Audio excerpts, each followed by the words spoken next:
Рамазан айының бер көне иде. Әмир авыз ачканчы ипи алып өлгерим дип пекарняга ашыкты. Пекарня каршында озын чират иде. Авыз ачыр вакыт якынлашкан сайын кешеләр дә тынычсызлана барды. Ипи сатучы да ашыга кабалана иде. Ике эшне бер юлы башкару, икмәкләрне өләшү һәм шул арада акчаларны да санап өлгерү һич тә җиңел түгел иде. Кояш тамам байыр вакыт җиткәч, Әмирнең дә чираты килеп җитте.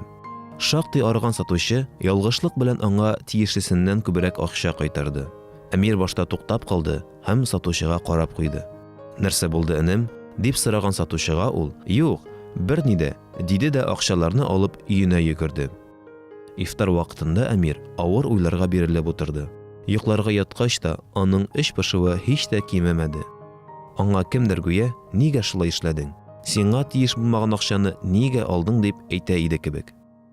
Әмир башта барысын да әнисенә сөйләп бирергә булды, ләкин бу уеннан бик тиз баш тартты.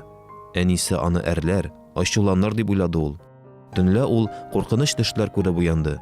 Шуңа күрә таң аткач та Әмирнең җаны тынгы тапмаган иде әле.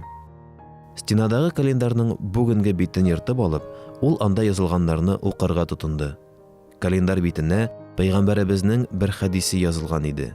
Хадисне укыгач, Әмирнең йөзенә кызыллык йөгерде. Ул үзен бу сүзләр гүя нәкъ менә аның хакында әйтелгән кебек тойды.